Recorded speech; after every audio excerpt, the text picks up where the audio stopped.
America और Israel के साथ ईरान की जंग अब तक नहीं थमी है। इस बीच ईरान के अधिकारी लगातार संदेश दे रहे हैं कि उनका देश लंबी लड़ाई के लिए तैयार है। अधिकारियों ने यह भी कहा है कि अमेरिकी इस्राएली आक्रामकता के जवाब के लिए कोई तय समय सीमा नहीं है। ऐसा कहने के पीछे आखिर ईरान की कौन सी रणनीति है? आज पहली खबर में इसी पर बात।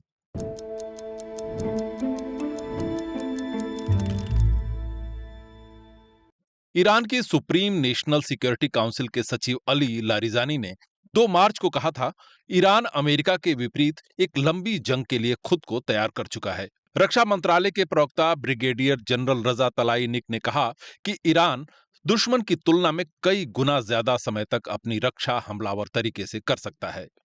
उन्होंने ये भी बताया कि ईरान जानबूझकर अपने हथियारों के इस्तेमाल की रफ्तार नियंत्रित रख रहा है और ज्यादा आधुनिक और ताकतवर हथियारों को बचा कर रख रहा है। कुछ विश्लेषकों का कहना है कि ईरान की रणनीति एट्रिशन यानी धीरे धीरे थकाने की रणनीति पर आधारित है। इसके तहत ईरानी बल बार बार इसराइली ठिकानों और मध्य पूर्व में मौजूद अमेरिकी सैन्य बेस पर मिसाइल और ड्रोन हमले कर रहे हैं। इन हमलों के कई उद्देश्य हैं। पहला, इससे अमेरिका और इसराइल की एयर डिफेंस प्रणालियों को ईरानी मिसाइलों और ड्रोन को रोकने के लिए लगातार सक्रिय रहना पड़ता है।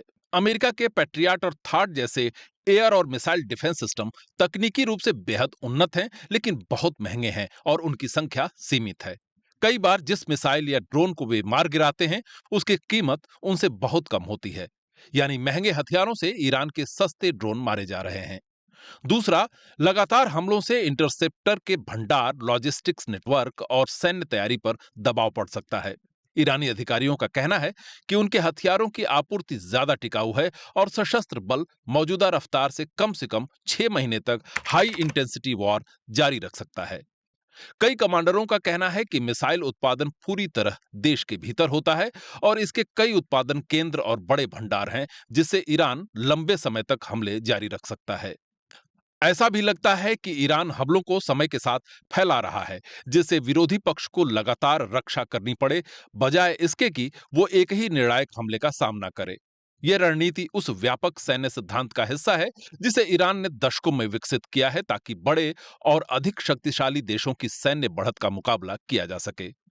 1980 के दशक में हुए ईरान इराक युद्ध के बाद ईरान ने युद्ध को लेकर जिस रणनीति में निवेश किया, उसका मकसद पारंपरिक रूप से ताकतवर हुए बिना भी ज्यादा शक्तिशाली सेनाओं को चुनौती देना है।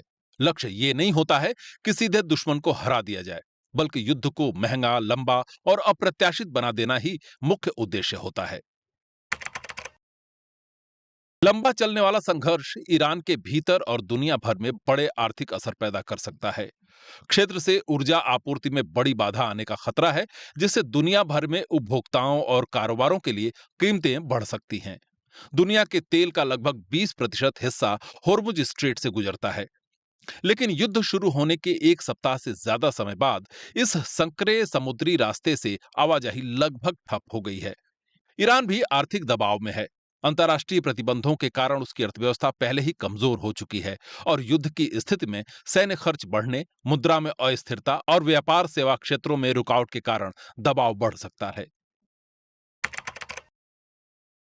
खाड़ी क्षेत्र के कई देश युद्ध के लंबा खिंचने से आर्थिक नुकसान की आशंका जता चुके हैं।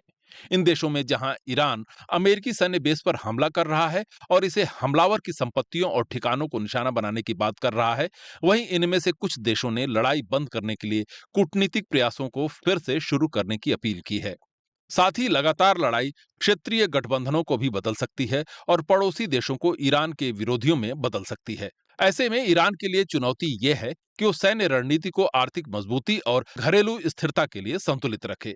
वहीं अमेरिका और इसराइल के सामने चुनौती ये हो सकती है कि वे सैन्य अभियान जारी रखते हुए लंबे युद्ध की आर्थिक, राजनीतिक और रणनीतिक लागत को कैसे संभालेंगे।